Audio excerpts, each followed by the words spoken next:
আমি সুতোপাড়ায় আজ কোনো রান্নার রেসিপি তোমাদের সাথে শেয়ার করব না বন্ধুরা। আজ তোমাদের দেখাচ্ছি বাড়িতে হনুমানজির জন্য একটু পুজো দিয়েছিলাম, আজকে তার জন্মতিথি।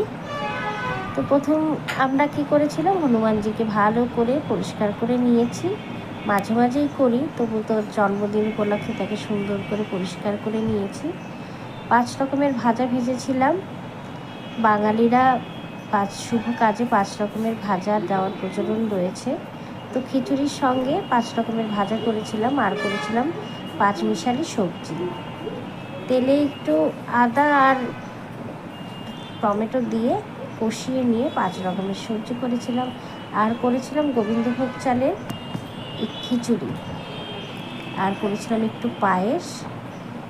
দেখো বন্ধুরা, আমি ছোট্ট করে অল্প অল্প করেই করেছি, হনুমানজিকে যতটা পেরেছি যেন করতে পারি চেষ্টাটুকু করেছি। লুচি, সুজি, চাটনি চেষ্টা করেছি একটু একটু করে, অল্প অল্প করে ঠাকুরের সামনে যেন পরিবেশন করতে পারি।